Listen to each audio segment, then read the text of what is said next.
Welcome. Welcome to Hot Take Tuesday Live on a Wednesday. On a Wednesday, of On a course. Wednesday. We are going to be discussing Mad Max Fury Road with my awesome friend from the UK, Luke. Hey, Luke in the house.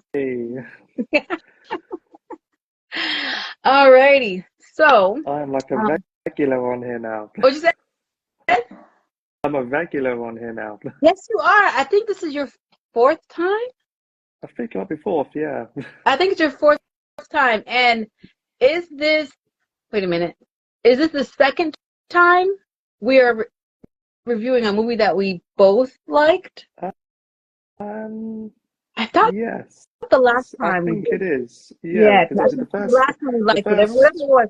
the first one was The Matrix. The Yeah. second one was The Hunger Games. Uh-huh. Then the last one was Tenet, and now Ah, this one is Mad Max Fury Road. here we go. Yes. There we go. So we've Yes. had two where we've had two discussions where we've disagreed, and now two where we do agree. Yes. It's gonna be fun. Now, I know that you liked Mad Max Fury I Road. do. Hey, Danny. My question is, did you give it a score? I did, Oh, and it's a high score for me, like a very high score for me. Can you guess? Like it's really, really high. now it's out of 10, right? Yes. Okay. Even though I know sometimes I score it above, outside of the normal range, but it is in the normal range. Okay, it's in a normal range. Okay, it's very high. I have to say 8.5 or 9. You know what? I gave it a 10. Oh, I gave it a a 10. perfect score. Yeah, Whoa, I was not I expecting did. that. I was not expecting that. I know. Oh my gosh. And I still stand by it. Like I genuinely think that it is an action masterpiece. Like just on every single front. And I know some people don't like it, and I have heard people that don't like it, and I can sort of see why, but honestly, I love it. I think it is brilliant, honestly. Yeah, yeah, yeah. I would probably give it like Hmm. a 9 or 9.5. Like it, I, okay. Uh, I cannot believe that. Like, and when we were getting the movies together, you saw that I was trying to avoid watching the movie. I was like, have you seen this? What about this? Yeah, I did notice that. How come? Because obviously first it was going to be Joker 2, and I was hoping it was going to be I Joker 2 was because so hoping, but I just couldn't get to it in time. I just couldn't. I tried. hopefully next time we can save it for the next one that we have to talk about Joker 2, because I feel like we're going to have very different opinions on that one. And the fact that you like Joker 2, I haven't seen it yet, but the fact that you like Hmm. Joker 2 automatically makes me want to have the conversation with you. You know what I Yeah, mean? yeah. I I Because really I do don't know, hope I that don't the know if I'm gonna next like it one or will be not, that. but yeah, yeah, But yeah. So today we're talking about Mad Max, Max Fury Road, a film that we do like. yes, yes. It, like I can't believe that I didn't remember that I didn't watch it. Like, not sometimes you may see 10 minutes of a movie and or like five different, like, like different parts of it, so you think that you watched the whole movie. So that's what was happening, and I think at that time I had a lot going on, so my focus Yeah, wasn't even on the movie, and so I think that I was also leaning into, I think, the older Mad Max movies. You right. know what I Hmm. mean? And how they are, and I was like, I remember being younger, and they were like kind of a little boring to me. So I think that's kind of what happened. So when I watched today, I was like, whoa. I mean, yesterday, sorry. You know what I'm talking about. Or the day before. The day before. When I watched it, I was like, uh, why did I not like this? And then I was like, wait a minute. There's a lot of it I don't remember. And I'm like, wait, I didn't watch the movie. Yeah, Um, because when you sent the little snippet of your video yesterday, at first I was watching it, I thought, wait a minute, does Lisa not like this film? That's honestly the impression I got. I thought, oh, it actually is going to be a hot take Tuesday, but on a Wednesday, it's going to be an actual hot take. and I thought, oh my God, I'm going to be defending this film, but no, I'm glad that you like it and we're on the same We're page. on the same page. Yes. Extreme Review says Mad Max Fury Road is the GOAT. Only the Raid 2 comes close for me. Okay. I still need to see the Raid and the Raid 2. I So, mean, action, I mean, the thing is about me, like, action is my go-to genre, like, mm, without a doubt. It always has been, mhm. and it always will be. Um, Obviously, the Raid films, both, one and two, I think are, some of the best action films ever made. But obviously, they're very different to Mad Max. The Raid is mainly martial arts, Yeah. very, very, like, very well choreographed Yeah. um, fight scenes, whereas Mad Max Fury Road, it's more vehicle, action, and other kind of stuff going on. I don't know if I can like narrow it down, like what is my favorite action film of all time. I can only really list off some, and I would say that Mad Max Fury Road is 100% in my top five, and so is both of the Raid films. Mm. So I'm trying to think because I have like, my top 10 or so favorite movies in my Mm. mind, and the first three slots will never change, like never, like it doesn't matter what comes out. Nostalgia wins on that one. I can't change it. Um, if we're see Terminator 2 is number one for me, but that's more sci-fi. There is That's action, so if that's the thing. Yeah, I mean, like, yeah. don't get me wrong. I love that film as well. It's one of my favorite films, but it's not in my top 10 or whatever of action films because, like you said, it is more of a sci-fi film. So I wouldn't really put it in the action category for myself. Mm, But I do think the action in it is very good. yeah. I would put the original Die Hard in the top 10 as well for me. Ooh, That's one of my favorite films. that is a good one. I love that film so much. And I'd also say pretty much any of the John Wick films, literally any of them, like all four of them, I think are Mm. brilliant in terms of action. And I would actually go as far to say that the John Wick franchise is easily, for me, the best action franchise of the past decade. I would say so. Oh wow, that's that's big. That is And big. now talking about action, like I'm gonna say this for now. I may like message you later and change my mind because I've had more time to think about it. But off the top of my head, if I'm in terms of like a franchise that has the most successful action type movies, Hmm. off the top of my head, I'm thinking Mission Impossible series with Tom I knew Cruise. he was gonna say Mission Impossible. Yeah, I mean, I wouldn't say all of them, No, no, but I not would say like, all of them, but yeah, most of like, them. You know what I yeah, mean? most of them. Yeah. I mean, obviously, I would say Fallout without a doubt is the best. And I probably would include it on my list as well. Like, it is just like, wow, and it's Tom Cruise doing all this stuff, which Yes, makes practical. it even more mind blowing, which is also why I like the John Wick films because the Yeah, majority of it is Keanu doing all that stuff, yeah, and yeah, even Mad Max, like the majority of it is all practical yeah. effects. So that's why I like it. Practical effects over CGI always when it comes to action. Always. Always, always, Always. I always, mean, I can always. remember. I mean, when I saw Mad Max Fury Road, I mean, I saw it. I remember, like at the time, I'd never seen any of the other Mad Max films. At that time, Mm, it came out. It came out in 2015, and obviously, yeah. I had never seen any of the others. And I remember seeing the trailer, and I kind of thought, that's a bit weird, kind of thing. And there's like all these cars and all this stuff going on. I was like, I don't really know what's going on, but it looked Yeah. cool, and and then people, it was getting rave reviews. People were saying that it's like absolutely brilliant, and I kind of Hmm. like, and then at the time, I got it out on DVD, and then I was like, whoa, this is. I wish I saw this in the cinema. Like this would have been an awesome Hmm. cinematic experience. Experience. Yeah, Yes. and then Yeah. ever since then, I've just been in love with it ever since. And then obviously I checked out the other films, and I think the majority of them, I mean, I dare even say all of them are all good, in their own way. And then of course, Furiosa came out this year, which I also think is good for me personally. I think it's pretty good. I have to So watch Furiosa. I haven't watched that yet. But I yeah, will watch that next. so yeah, I just kind of I can just remember it's just one of those films that I mean, it didn't like Fury Road. It didn't do that well at the box office, like that. It didn't like blow it out of the water, kind of thing. Hmm. It wasn't like a major hit. You know, it got Yeah, really good reviews on Rotten Tomatoes and other and critics and stuff. You know, like, really good reviews, but it didn't like make a major splash in terms of the box office. You know, like the John Wick films, like some of them, they've made a lot of money, yeah. whereas Fury Road, it didn't make that much money. So, you know, but I just kind of I think think it's just an I, experience.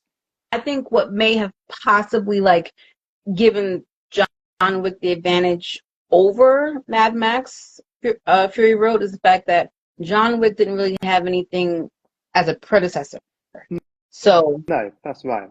for Mad Max people, like again, the thing about like the 80s and everything is like, it was much more heavily relied on practical effects, which was Hmm. great, except for those few times where enhanced CGI in moments would have really Oh like yeah, brought it yeah, of home. course. So, you know, maybe people who were not big fans of Mad Max then would like me. I'm not a big fan of the old Max movies. I barely remember them. I remember Tina Turner being in one with her cool earrings. I Yeah, love the earrings in her hair. But I remember not really liking it. So, but this, I was sold here, but I didn't rush to it. So I think that's kind of what happened. Well, Gemma says I didn't enjoy Fury Road the first time I watched it. Then watched it a second time. I was blown away. hmm. I really didn't know what I had missed.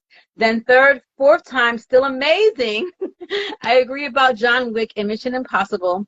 What about Fast and Furious? That's action. Okay, before we get into that, Gemma, I'm laughing that me and Jenna had the same response, except that she watched it the full through the first time, and I only saw snippets, and I was like, meh, meh. But on second viewing, we're both like, whoa, what? Why did we not like this? So, um, and I was actually going to bring up the comparison to Fast and Furious, like, and how much, in I my mean, opinion, there is some there's similarities. some I mean, similarities. Mm. I would say that Mad Max Fury Road makes the Fast and Furious films seem like driving Miss Daisy. Like that's Yeah, kind of how I would, you know, like it's very similar, but it's just, I mean, I'm actually, I have a soft spot for the Fast and Furious films. I enjoy them. I would say that I enjoy the majority of them. And a little bit of a hot take for you. I actually enjoy the newer ones more so than the older ones. So yeah, like the more ridiculous they get going into space, I love it. I'm all in for it. Where is Compared Scott? to yeah, so like Just for one compared to night the is we older flip up. ones, Oh yeah, my like god. compared to the older ones where they're stealing DVD players, I found that quite boring. Okay, so I want okay, them driving into space and all that kind of stuff. uh, all right. We need to unpack that a little bit. Stealing DVD players, was number one, Yes, part one. that's correct. Um, Part two, I didn't watch because I was like, no Vin Diesel, I'm not watching this. Or And then part Paul Walker. three, I yeah, know yeah. Paul Walker was in Well, that one, Paul yeah, Walker was so in part two. And then part three, you didn't have Paul Walker or Vin Diesel, and then you kind of brought in Bow Wow, and I that's was the like, worst one, I'm so in my out. opinion. I didn't even bother. But then you brought me back. You brought me back in with Fast and Furious 4. And I love 4, 5, 6. So 1, 4, 5, 6, and 7 are my of the whole series. Love them. They're the best. After Hmm. Paul Walker, passed, it felt like there was a decline from there. I Um, do get what you're saying, and I do think, I mean, for me, the seven one is my favorite. For me personally, I just think that was, I never thought that I would get emotional during a Fast and Furious film, Same. and I was really, and I was quite emotional during. I thought, wow, and it was perfect. It was just like a perfect ending. And I do think, even though I enjoyed all the other films after, I do think it should have ended there. But I Yeah. have enjoyed all the others. So, and I will be there for Fast and Furious 50 in the future. So even when Vin Diesel's like 90, I'll be there. Oh, I'm gonna like clip out this specific soundbite and I'm gonna send it to Scott. I can't wait for him to. Extreme Review says Luke knows my take on Fast and Furious, but should have ended on seventh film. Asked us how can you top that ending again? Oh, speak of the devil. Just in the movie night, just hopped on. Yeah, just seen him. You missed it. Luke is talking about his love for the Fast and Furious series and how the Yeah. later movies have been much better. So I just want to let me just light that match and toss it into the into. All right, but let's get off Fast and the Furious. Um, yeah, she was late. Just got out of work. My ears are burning. Yes, yes, and I'm out. And now he's out. Fair enough. Oh, okay. So back to Mad Max Fury Road. Back to Um, Mad Max. I yes, mean, I think a lot of people were skeptical of it because obviously, they cast Tom Hardy. They replaced Mel Gibson. I yeah, mean, obviously with Mel Gibson, I think he just got a little bit too mad to play Mad Max. You see what I did there? yeah. Wait, we're talking Lethal Weapon Mad? Well, He no, was, just kind of talking about his personal issues. So, the alcohol and all the other stuff. oh, okay, gotcha, He got a little bit too mad himself to gotcha, play gotcha. Mad Max. And then obviously, they cast Tom Hardy, Well, and I think a lot of people was a little bit skeptical and think like, yeah, there's no Mad Max without Mel Gibson. Um, and obviously, I saw that. I saw Fury Road without the nostalgia for the original. So I didn't even really know that Mel Gibson even played it, really. I just went into it for, oh, whatever. So it didn't really mean anything to me. And it still doesn't really bother me that much. I thought that he did a good job, but to be fair, Mad Max Fury Road barely feels like his film. I So agree, I which is, I think guess that's that's why, definitely for me, something. it wasn't like, oh, it's gotta be Mel Gibson. You know what I mean? I agree. And that is definitely a talking point that we'll definitely have. I suppose, obviously it's about even though it's called Mad Max, he isn't really the main character, so to speak. He's not really the protagonist driving the story. He's more of the observer kind of thing. He's just kind of Yeah, there. He's just kind of there and he just reacts and then he just goes along for the ride. yeah. But I'm okay with that, to be honest. No, Like, no, he's just, I didn't hate that.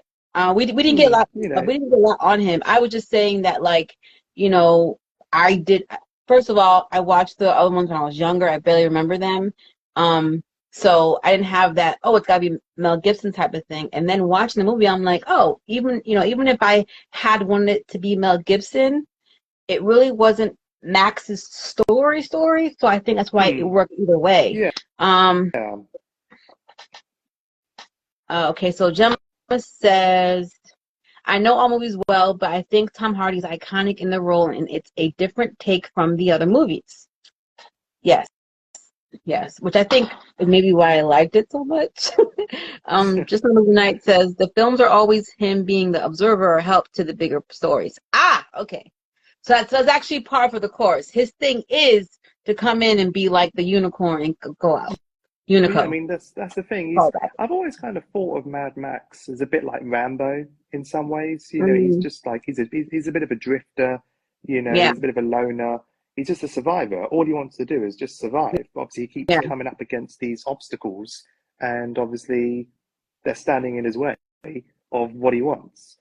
So he's not like Rambo. Like, obviously, even Rambo, even he hasn't really been. Obviously, he is the protagonist of those films, hmm, but he's also a bit of an observer in some ways. Like even in First Blood, he's just a guy just walking into the town, and obviously they're judging him straight away, and then mm, just drive him out of the town. And yeah. now and then obviously then he gets revenge. So I say I've always kind of seen some similarities between those two, but I can just think that I mean like it's the thing Mad Max Fury Road, obviously, it's 2 hours long, which is not too bad, really. And No, I guess the funny thing is that all things it is, considered. it's just a very simple film, and it's a very simple film, and like people say there isn't really much of a story. I think there is a story. There is definitely Um, a story. there is a story, and obviously you have characters that have their own kind of agendas and they have their own motivations, and they all want different things, and then obviously then they get put together, and then they obviously learn to kind of trust one another, and and then we have the story. So I do think there is a story in there, but obviously I guess you could look at it from the perspective that the whole film is basically Mario Kart from hell. You know, that's kind of that's kind of what it is. Just like one So, big crazy game of Mario Kart. so what? Well, yeah. What I wanted to say about that in reference to the story, and not only does it have like a good story, but it has themes in there that's trying that it's discussing like what happens when there is the breakdown of society, and it has to be rebuilt in a world like this, and you have evil people, I should say, who get in power, and what does that look like? I, I mean, we have like people. Okay, people have been reduced to what they can provide. Yeah. So the what do you call it? First you've got, I forget what they're officially called, but the women who are the mother's milk, their Oh only yeah, job yeah. is to provide milk. Mm, mm. Um, then you have the breeders. Um, then you have the blood bags, the blood bags for the transfusions. Like it's just there is no humanity, there is no identity. It is kind of just it's almost like a feud Well, a feudal system it's of a sorts. yeah, it's a hierarchy. Obviously it's a very interesting society. I think like as soon as you get thrust into that world, like as soon as Max gets captured at the Yeah. start, and then it goes straight to the Citadel. It's just a really interesting place because there's so much going on. Like you got the women who are the mothers, milkers, and then obviously the breeders and um and the mechanics, and then obviously you've got the wives. It's just a very interesting dynamic, I think, because, as you said, that they've all got their own purpose within this society. And then, of course, Immortan Joe is, he's like the king, and he rules it. And obviously he has control of the water, and obviously he only gives, you know, very, very modest amounts of kind of water. And obviously he and they kind of said it. I think Furiosa said, no, it was one of the wives later on in the film. They kind of said that um, the one who basically controls the water is the kind of one who kind of almost like controls life, kind of thing. And he kind of think, and obviously Immortan Joe, he controls the water, so therefore he kind of owns everyone else, kind of thing. I just think that's a very interesting dynamic and just quite an interesting society, and it makes you kind of want to explore a little bit more kind of about it, this kind of wasteland of misfits and stuff. You know what it reminded me of? Have you seen the Book of Eli with Denzel Washington? I have not. Okay. Yeah. Ah. Mm. I I don't want to make this comparison because it literally will give away the biggest twist in the whole movie. But what I will say is the other part that they make it make you aware of. The fact that the local town guy, he had control of the water. This is another dystopian feature. Right. He had control of the water, so he had control of the town, but he wanted to advance his reach. Actually, I can say this part. He wanted to advance his reach, and Denzel Washington's character is walking around with, I think, probably the one remaining Bible, and Right. um the the played by what's his name, Gary Oldman, the evil guy. What he wanted was to get a hold of that Bible because he says if you can control what people believe, you can control them as well. Like you can use it against them. You want to use it for evil. So here with Immortan Joe, not only is he controlling the resources, but now he's kind of created this whole Norse god cult type of grouping with like, the I forget what their name are, but War the boys. boy soldiers. War Um boys, yeah. yeah. And this promise of Valkyrie, no, I'm sorry, Valhalla, Valhalla. yeah. Um, yeah, and the honor of dying on Fury Road, because if you can instill a belief system in someone like that and use it for evil, they will follow you wherever they will follow. That's right. And they'll literally do anything for him. And as we see throughout the whole film, they literally sacrifice themselves and they genuinely believe that, they're going to go to a better place Yeah. because of Immortan, and they see him as also, as a bit of a father figure. They kind of see him as their protector, and that he is going to lead them all to victory. And of course, the wives just think that he's just a lying, creepy old man, and it's just an interesting dynamic when you have a group of characters that idolizes this one individual and they just think this person is perfect. And then of course you then have this other group of characters, Mm-hmm. who just see him as the ultimate evil, he's an abuser, he's a nasty individual, Mm-hmm. it's just an interesting, and even Immortan Joe himself, even he kind of sees himself as like a hero of his own story. Even he Yes. thinks that, he's not a bad person. He's doing what needs to be done. He's doing what needs to be, um, you know, he believes it's the only way forward to survive by any means necessary. A good rule of thumb for a good villain is them thinking that they are the hero in their own story, like you Yes, said. And what's funny is you referred to them as wives. They don't even get that label. It's just breeders. Like it really is like basic. Like you have no rights. You're nothing. Now, Extreme Review says the storytelling is just straightforward, same like Jaws. True. And then Gemma says, I was thinking about the Book of Eli. In Tall Man Reviews 87 says, Book of Eli is pretty awesome movie with damn good twists. Plus, Gary Oldman is always awesome in his movies. Agreed. Gemma says, you need to watch that, Luke. Mm-hmm. You do. The book, I you do. definitely do. 100%. But what was I going to say?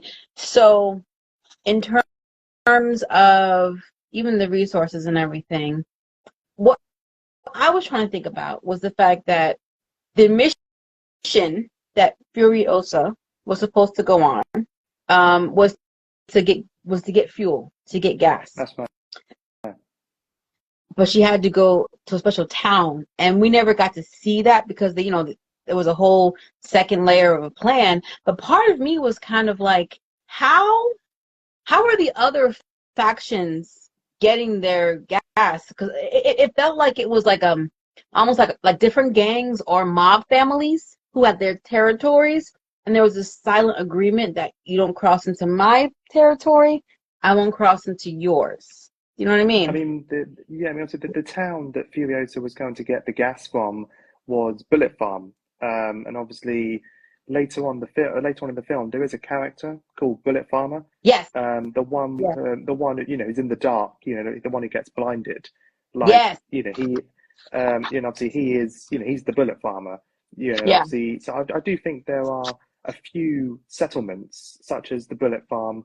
And there's another faction because I did a little bit of research anyway. Because it does actually follow on. There's like some comic books actually that kind of explores the lore, like a prequel kind of storyline set before Fury Road.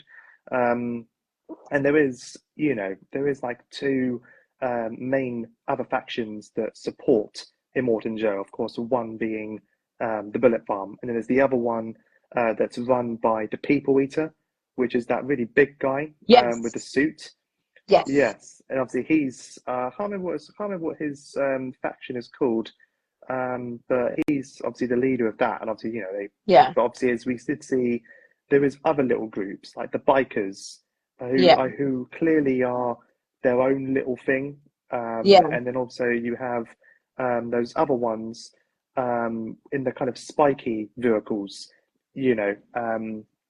like obviously they're also, their own little thing. It's just like an interesting kind of, it's just an interesting world, I think, because you've got all these little groups of individuals and they have their own rules, they have their own vehicles, and they have their own loyalties. And obviously, like Furiosa, obviously she's trying to, she makes a deal with the bikers in order to gain um, passage, obviously through the mountains. Because Yes. obviously that's obviously why she needed the gas to give it to them in order to pass through the mountains. Yes. So it's just a very interesting world with all these different groups of characters and the way they do things and how they interact with each other. Um, and this girl loves horses. Hey, hey, girl, hey. Hey, Um, so um, going on Immortan Joe, because though there are different factions, it it seemed that there were different priorities for each faction. So there was a point where I think it was either the People Eater or the Bullet Farmer, one of them that was like questioning Immortan Joe's like trek across trying to get back the breeders. And I think he's something like, all this for the breeders. Like he doesn't like, for him it was like, um why are we wasting this manpower for that? And I think for Morton Joe it was like that he was seeing the future, he was seeing legacy. And if you have a army of devoted, healthy children who you can grow into soldiers, you would be unstoppable. yeah, definitely. And I mean, if anything, I would say that both the People Eater and the Bullet Farmer both kind of answer him back a little bit and kind of say like, oh, hold on, like, well, what, like all this, like just for, just all this like your breeders, and kind of thing, like, wasting all this manpower and all these resources that we need, and we got to do this. I think both of them seem to be like they will clearly follow Immortan Joe, but I think they're just like they don't really see his vision Yeah. as much as he does. Yeah. And obviously when his main wife obviously gets run over and then and then he cuts the baby out, like you can tell that he is like devastated, like he's clearly heartbroken. And then obviously his mechanic guy kind of said that the baby would have been like, I think he said that within another month that baby would have been a perfect specimen. And which is Yeah. obviously clearly what Immortan Joe wants. He wants to start a new generation Yeah. of people because obviously he has two sons. He has the really big muscular Yeah. guy. Yeah. Um, the one at the end, Rictus, that one. Um, Obviously there's him, and then there's obviously the little one in the wheelchair at the beginning of the film. Yes. That's obviously his two sons, and obviously both of them have disabilities. Like obviously the one in the wheelchair is obviously disabled, and then Mm-hmm. and then obviously his bigger son That's is obviously good. he's very strong, But but he's clearly, yeah, that one. yeah, Yeah, he's the one who had the you mask require kind of some on. special mass things. Yeah. Yes, but the thing is, like, he's clearly very strong, but he's also very dumb. Like, he's not the sharpest knife in the drawer. So clearly, I think that's why Immortan Joe kind of wanted, a new generation of, a perfect being who can obviously Yes. be his heir. And it does actually kind of like, if you have kind of read the comics and things like that, it kind of does kind of go into a little bit more detail about that, which I find quite interesting. But I do think Immortan Joe is a very good villain though, because obviously, he has, he has an interesting look. Yeah. Like he's a masked guy, and he's got the piercing kind of black eyes and the white skin, the white hair. He's got a very cool look, and then obviously the cool voice. But then obviously behind all that, it's he's he is just an old man, who's just probably been doing this probably a little bit too long, and so I Well, just think okay, he's an interesting character. and that's my question. All of those other boys, which I'll be honest with you, like the pale boys with the bald heads, I'm like, I felt like they look like the Reapers from Blade 2 to me. I get calling them the I Reapers. guess so. Are they all technically his descendants from him trying to create the perfect boy all this time? I don't know if they would. Well, I don't know if they're all technically his sons, because I know obviously, just like from like the comics and just my own research, he has three sons. Obviously the one in the wheelchair, the big guy, the muscular one, and there's another one who's actually in a video game adaptation of Mad Max. Um, so yeah, he literally has three sons, and then literally all his war boys are just his followers, kind of people that he kind of adopted, kind of from other villages, kind of thing. And then obviously he then turns them into his children. Obviously, they're not his real children, but he treats them as if they are his children. Okay, I guess because they all seem to suffer from the same or similar afflictions. Yeah, That's why I was like that's. thinking that I that might, think a lot of it. I think a lot of it is to do with like just the kind of environment of where mm, they live. I think obviously, because even who else? Um, Obviously, uh, the people eater. Obviously, he's a big guy. Like obviously, his feet. yeah, His feet are like really deformed. And yes. obviously, he's probably about the same age as Immortan Joe. They're both old men. So I think it's just like the harshness of the wasteland that they're living in, and that's kind of how they kind of got these kind of deformities. Okay. Because like when he's feeding the water to the people on below who are like, like you see where some of them don't have legs or they have issues, but Yeah, that's right. they don't seem to suffer from the same skin affliction that Mm. Immortan Joe has and the other boys have. So that's why I was thinking. But Just in the Movie Night says, if I'm not mistaken, I believe the other factions are ruled by his brothers. Much of this is explained in Furiosa. Oh, I have got to watch Furiosa. Yeah.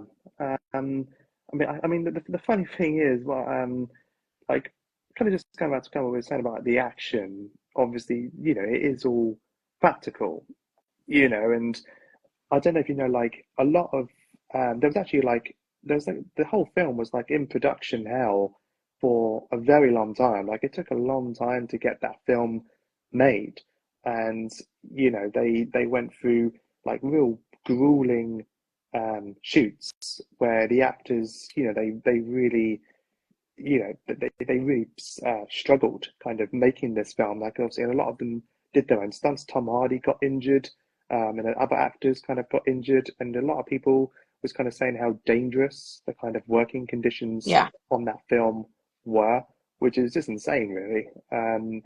And see, I guess it's even more insane that literally an old man made that film. Like at the time, George Miller was like 70 years old, and now he's probably like 80, and the fact that he's still making these things, I think is pretty impressive, to be honest. hmm Yeah. Yeah. I mean, they literally put blood, sweat, and tears into this movie, and I think that it shows in a good way. Oh yeah, Um, 100%. Literally, I literally like every single frame, you can literally feel it, I think. You can feel like every single punch, every explosion when the cars collide and they crash into one another. You can really feel it, I think. I think it's very impactful, I think. And I can remember even when I watch it, like the whole time when I'm watching it, I'm just like, oh my God, are you like kidding me with that shot? Oh, and that shot, that shot looks amazing. Oh, and that shot, that looks cool.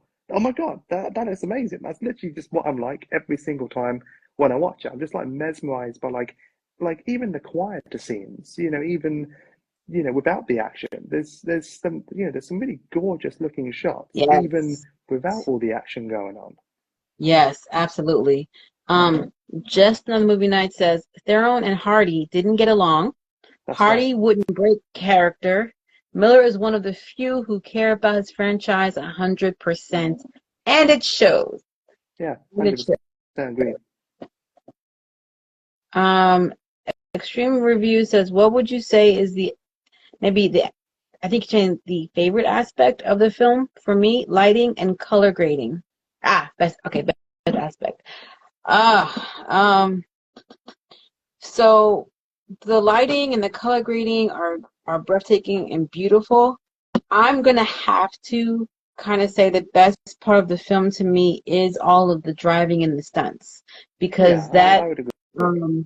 yeah it is so it is such a challenge, to shoot something like that. Because, like, okay, the other thing about Fast and the Furious, they have these grand gestures and everything that, like, are fun and enjoyable, but they're very, like, they went to space in a car. They're very, like, out there. And it felt more like the Mad Max Fury Road, that it felt more plausible, more Yes, real. more grounded. More grounded. The way they rigged these things and they were, going back and forth and jumping, like the way it was shot, the way it was filmed, everything, like There was it still, felt even though very the real. whole, yes, like even though the whole world is weird, Yeah, and you've got all these weird characters, yeah, there was still a sense of realism yes. to the world at the same time, which I think makes it even more believable. It makes it more interesting. Mm-hmm. And obviously, like you say, like obviously the Fast and Furious films, even though the Fast and Furious films are set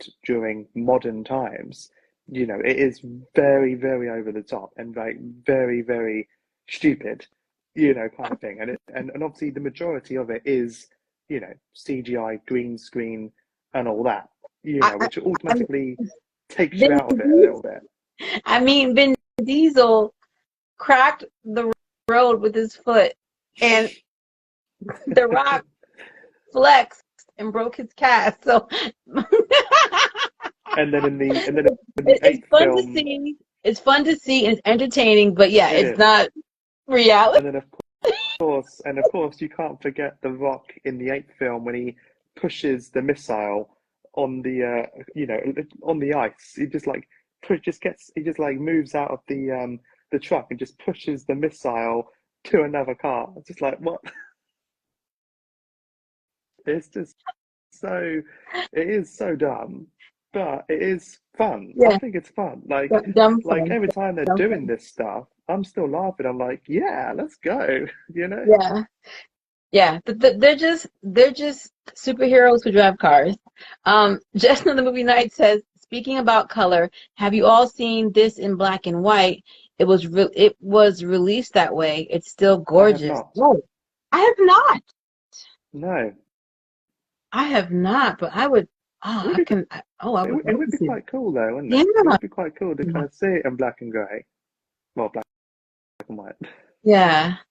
But that includes gray, shades of gray. Okay, yeah, that does sound interesting. I would very much like to see that. Yes.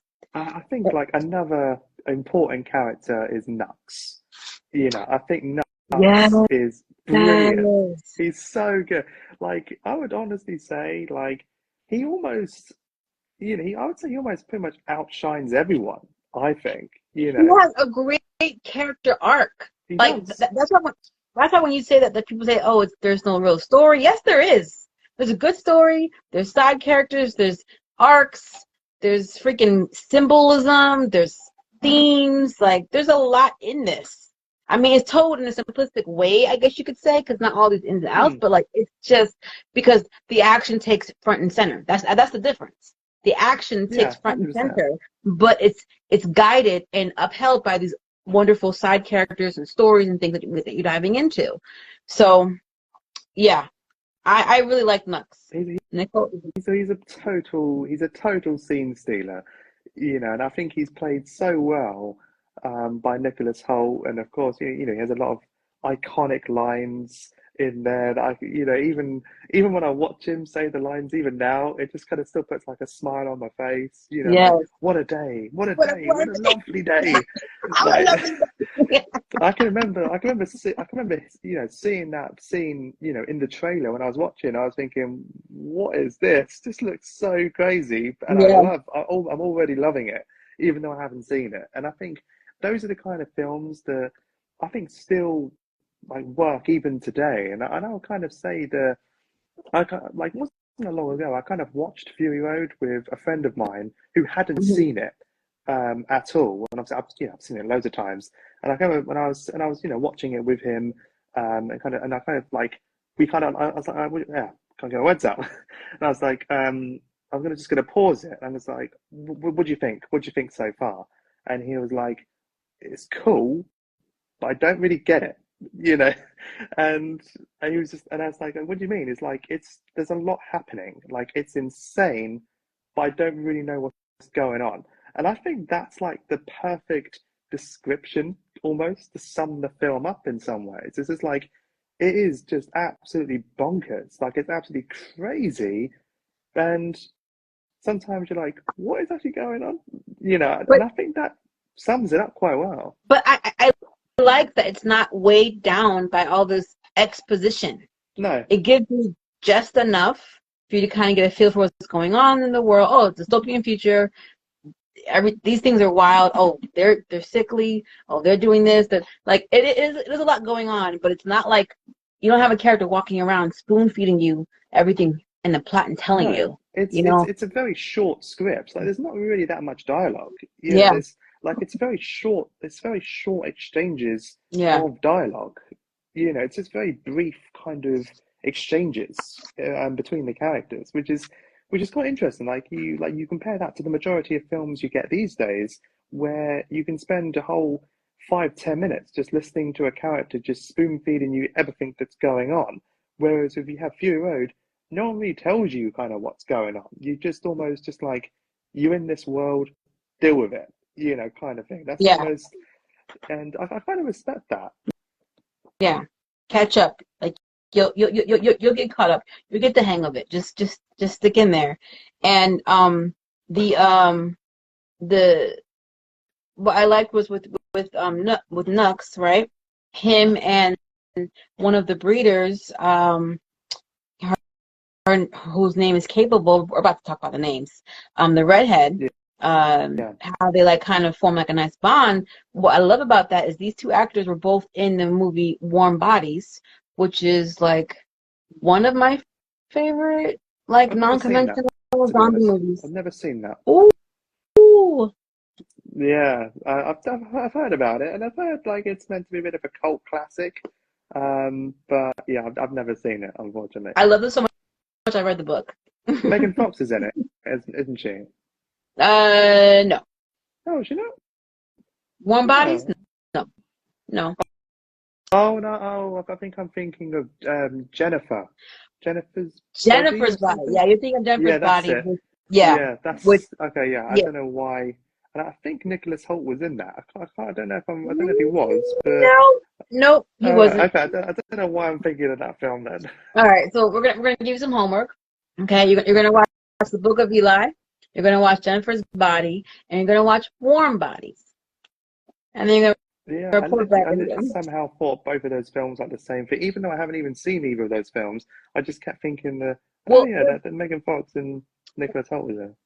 Jennifer's Body and Warm Bodies, they're both like dark comedies a little bit, Right. like horror comedies in a way.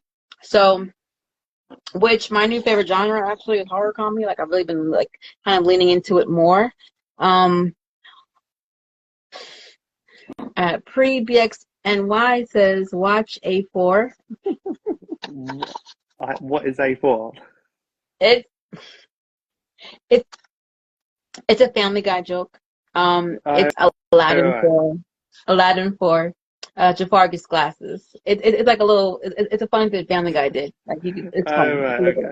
Okay. All right, so I want to talk about the names of some of these Hmm. characters, like the names themselves, because I found that interesting.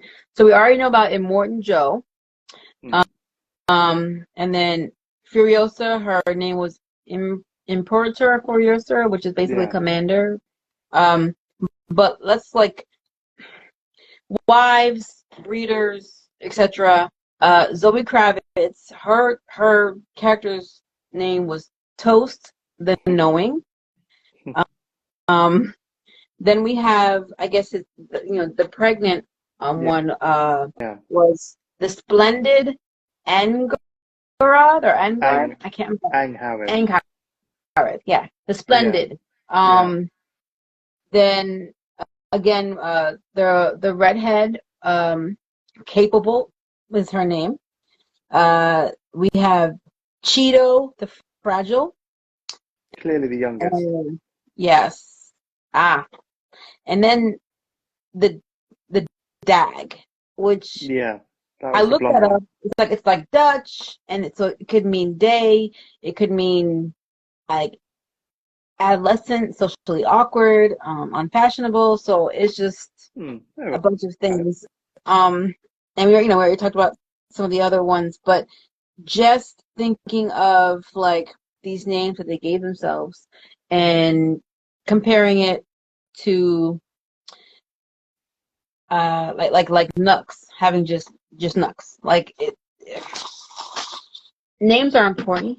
It's how you see yourself. It's how you want others to see you. So to me, the fact that they're lumped in as breeders and referred to as breeders, but for them to individually have these grand names, are these like, extra like, type of like Angela the Great type of names. I feel like it was one of those things where I think they named themselves. I think they like named themselves to kind of separate themselves or kind of give themselves some kind of autonomy. That's my theory. Oh, oh, did you knock off?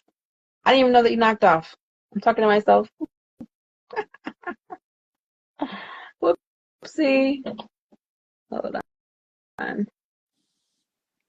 Oh, I don't know what happened there. I Oh, somehow okay. got kicked out. Yeah, that's weird. But yeah, I literally heard everything you were saying there. I don't know what happened there, but I do agree though about all the names. Even though they are breeders, they do have these very well, they're just very interesting names, and obviously there's meaning behind all of them. Like obviously Splendid. I can imagine that I can only really imagine because obviously she's the pregnant one. I can only really imagine that. Well, one of the I think Furiosa kind of says that Angharad is actually Morton Joe's favorite Yes. because obviously when Mad Max shoots her in the leg, they kind of make a comment and say, do you know You what have to shoot Morton her favorite Joe's one. Yeah. yes. So I guess the fact that she's called Splendid, I guess, called automatically makes you think that he probably sees her as like the most attractive, maybe. I Um, I don't even and think it's that. I don't think it's that because they refer to them, he and others refer to them as breeders. I think it's their mind how they see them. I think these names are what they gave themselves to give themselves autonomy. That's my theory. I think that's what they did. I don't because I not once did I hear in Morton Joe or any of the other close ones refer to, oh, watch for Toast, watch for, Splendid. It was like, there's a breeder, grab a breeder. The breeders are gone, you know? So I think that the naming is them. I do agree.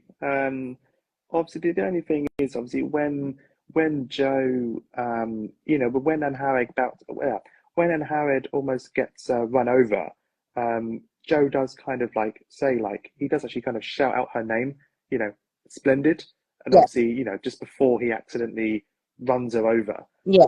which I think is, I mean that was quite a dark kind of scene there actually. It was just like oh, they kind of did that.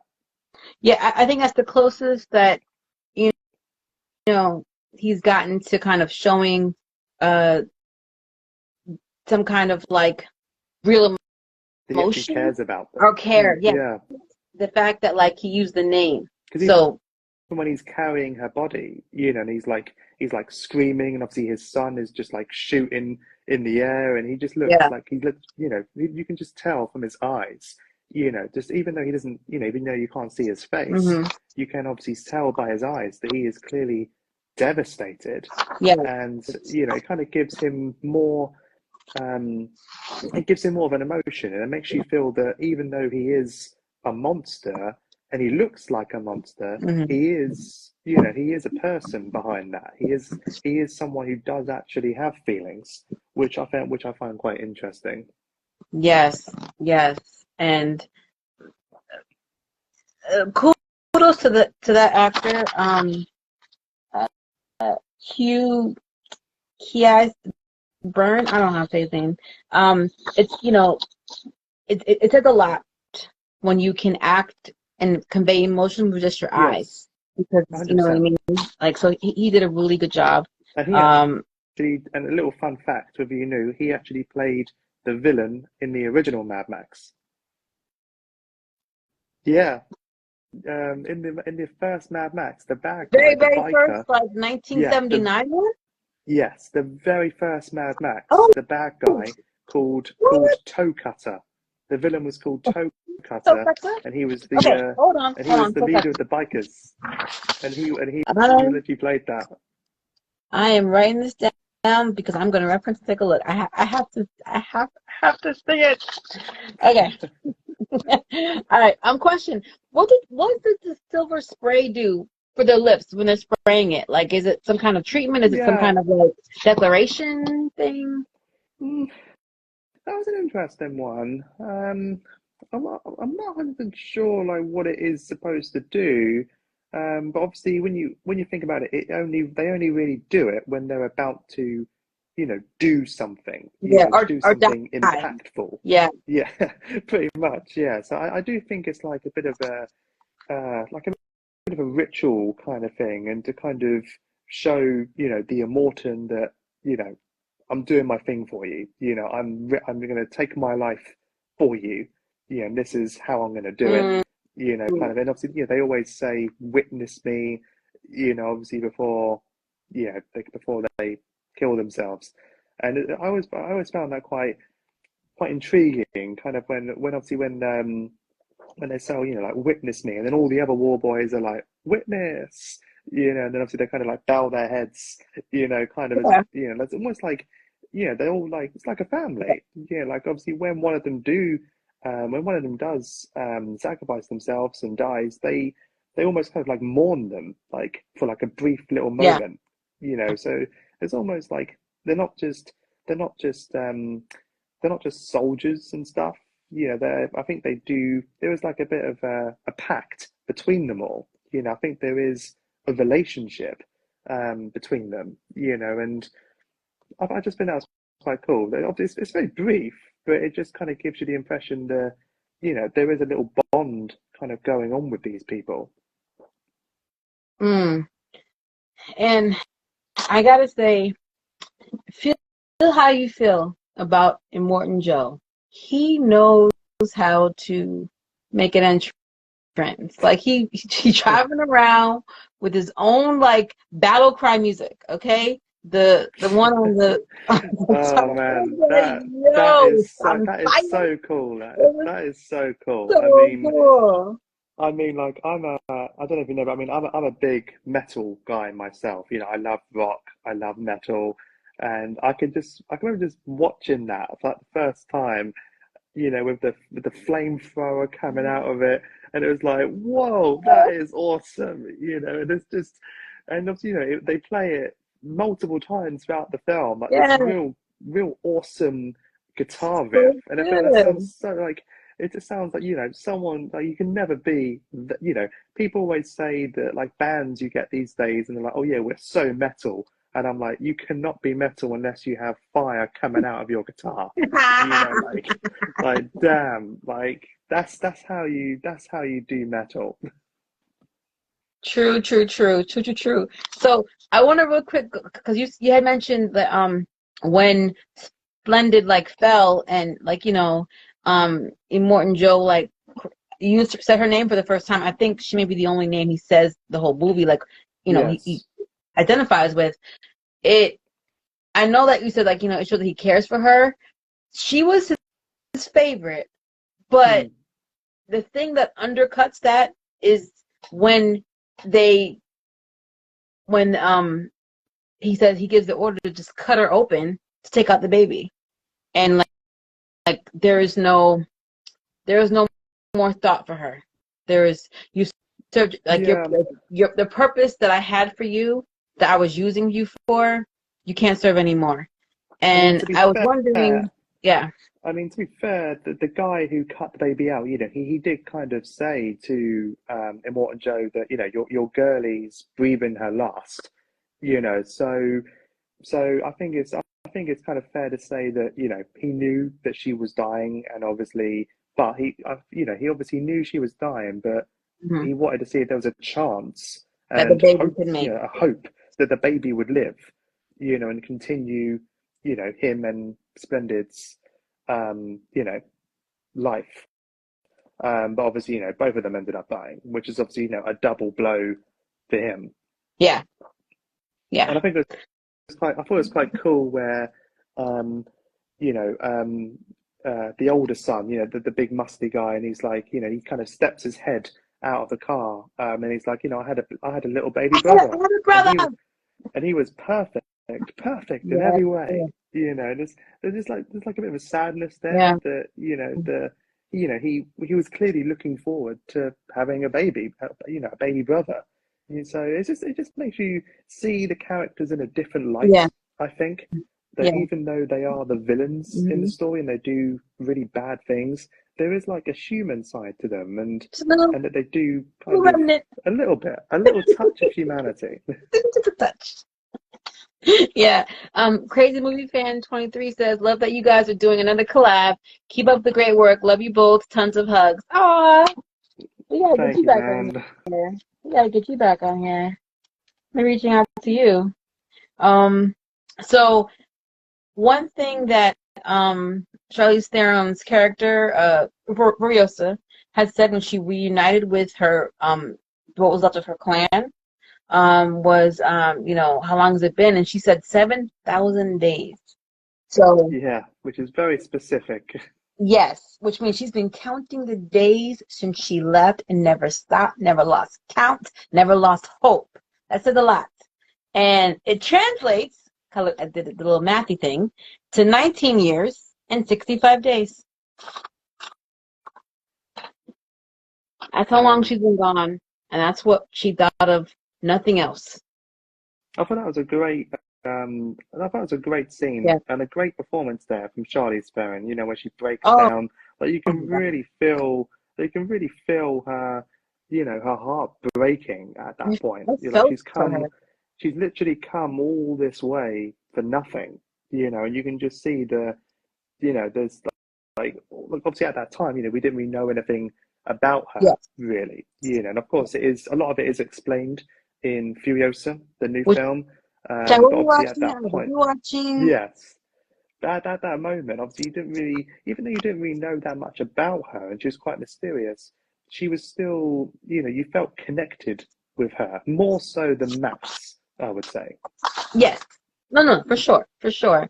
And like I felt the heartbreak when she's like, "Yeah, the green place," and they're like, you technically passed it." And I was like, "Whoa, Hmm. Yeah, the place with the whoa." crows. Yes. I was like, "Oh Yeah. my gosh, that place."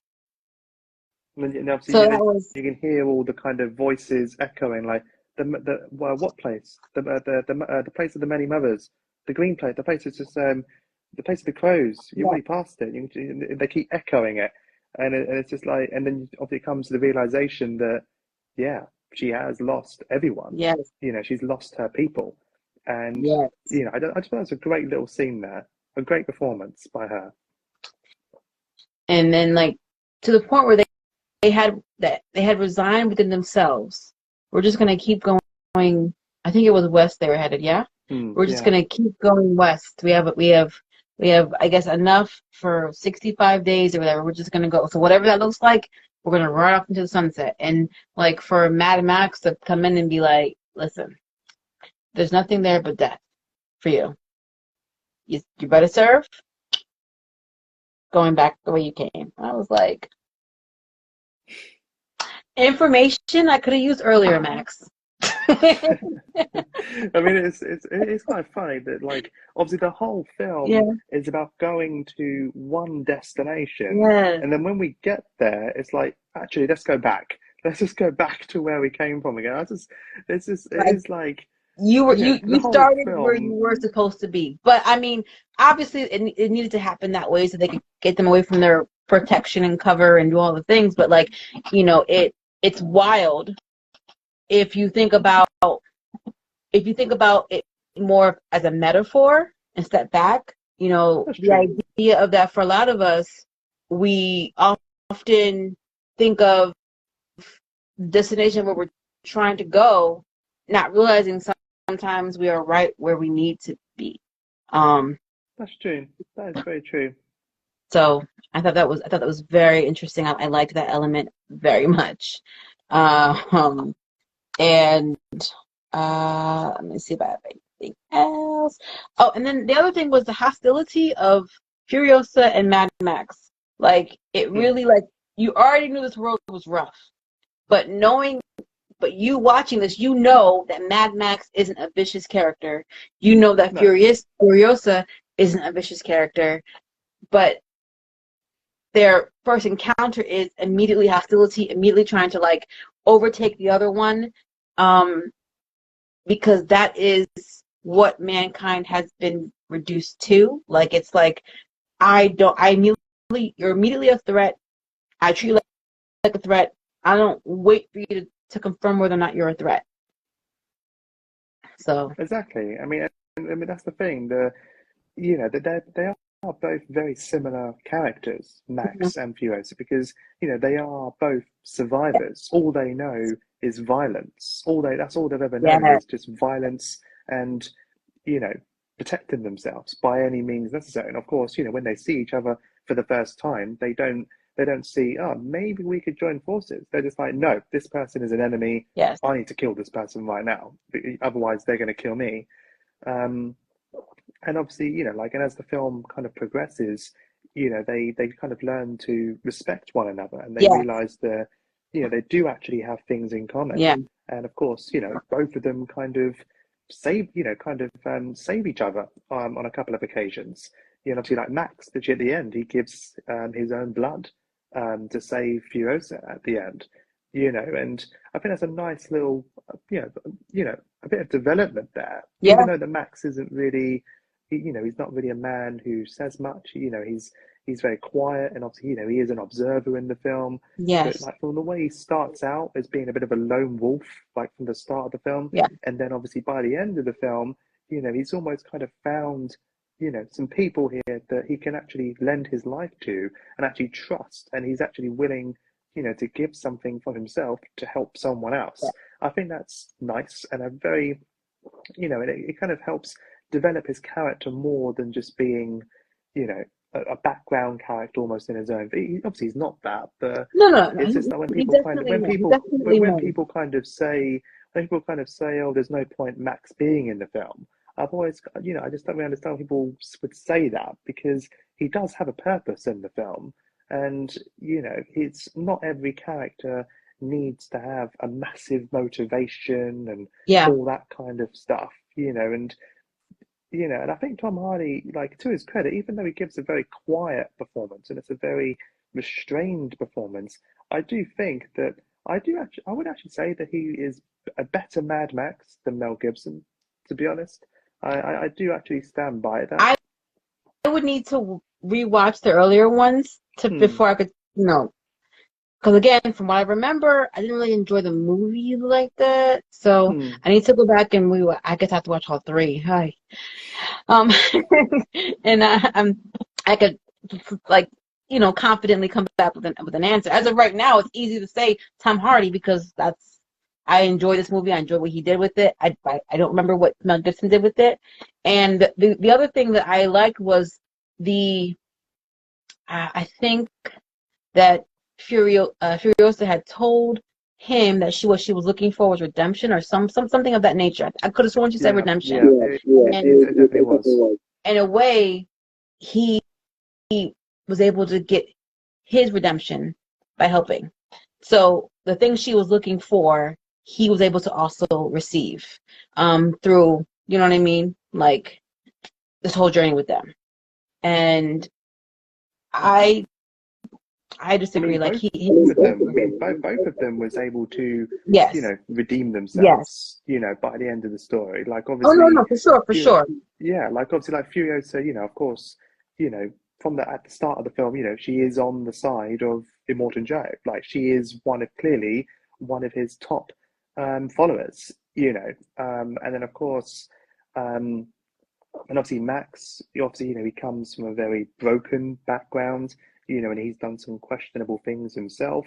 And I think that both of them, by the end of the film, by the film reaches its climax, they both kind of redeem themselves and, and are kind of able to kind of make amends with their own demons, I think. And I like that look that they give each other at the very end of Yes. the film, when he's in the crowd and she's on that big elevator, and they just, they don't say anything. They just look at each other like a little nod. I Yes. like that. It's subtle, but it's effective, and Yes. it just shows that these guys, even though they got off to a rocky start at the start of the film and they tried to kill each other, they've been through a lot Yes. together. And then obviously at that last little moment, that little nod is just like, I respect you, Yes. and I respect you too. I like that.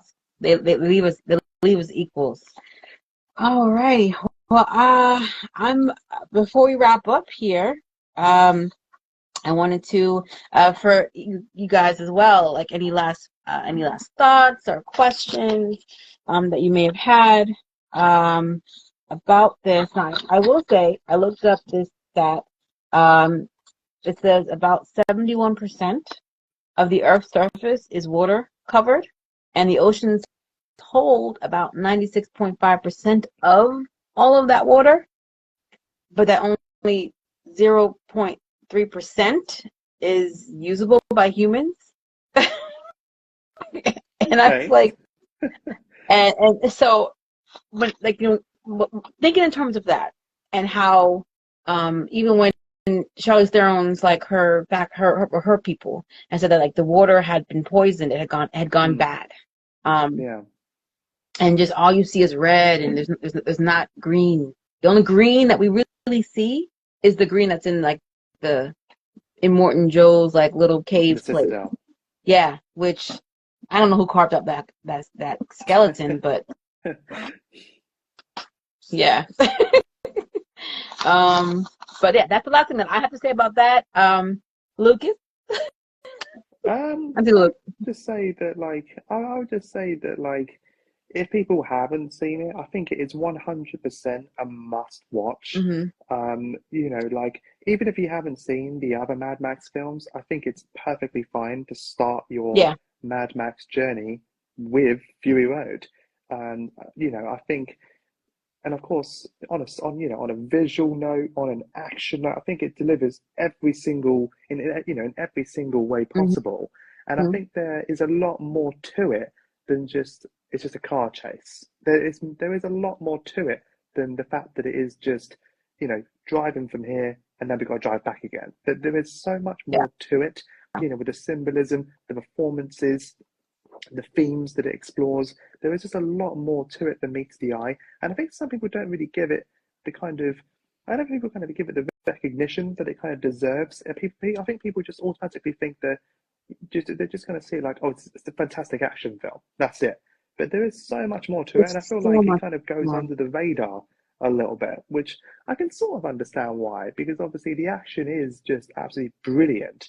And I guess that kind of overshadows the other more subtle moments. Because Yeah, obviously, like I said, like the themes, the symbolism, it is there. But I think it is that it's very subtle. It's not like on your nose kind of thing.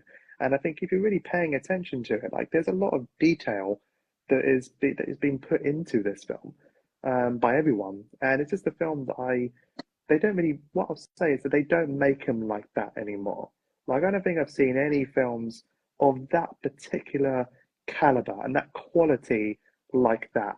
Like, even Furiosa, the new one that came out this year, I liked it, but it's just nowhere near as good as Fury Road.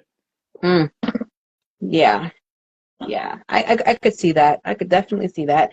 And I'm going to join and agree, piggyback off that, that if you haven't seen Fury Road, that I highly recommend it, especially, you know, if you like action movies, and you know you like watching different characters um, be more than just stereotypes, who bring more to the table.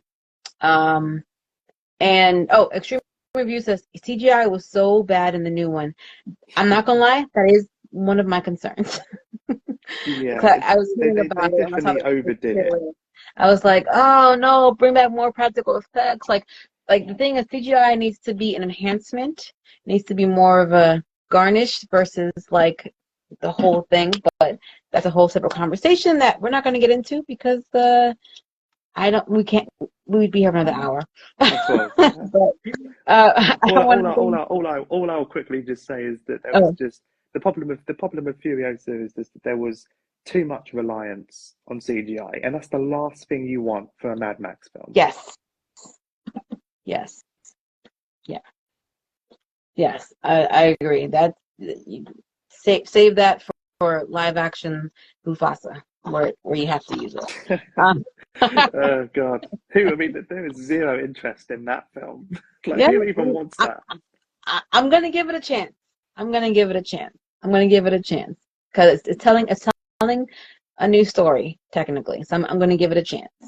All right. Well, thank you so much, Luke, Thank for you. joining me for yet another collab. I had a Been wonderful good. time. Make sure you Same here. guys are following Luke Rhoda 1. Yes.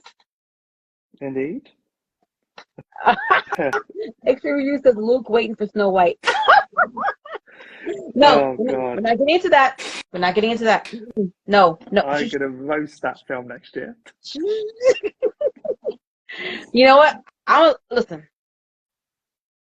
I actually, I'm hoping that you love that film. That's why I want to see you. I want to see that. That would be the surprise. That would be the twist of the year. You loving that film.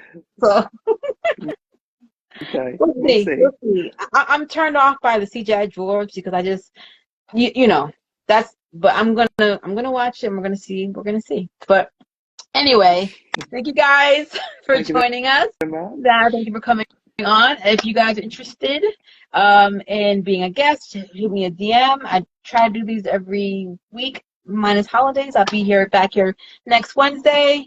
I think at 4 p.m. again. I think I have another UK guest. Ooh, So I will be exciting. here. Watch this space. Yes. Thank you guys. Thank you guys for the support, for the comments, for being a part. I'm very happy with how we're growing this community. I love doing these and getting to know the movie accounts. That like we talk and text. This is it's a great opportunity for me to get to know different movies, force myself to watch stuff that I probably wouldn't have watched or missed, and have great Agreed. discussions. So I love doing it. I will continue to do that as long as I can, and I love doing it with you guys. So thank you, Luke. Make sure you follow Luke. All right, he has Thank you he very has much. some he has good movie reviews. He has his own interesting hot takes as well. So definitely, check him out, and have fun. All right, it's just movies, guys. Relax. All right, Relax. I'll see you guys later. See you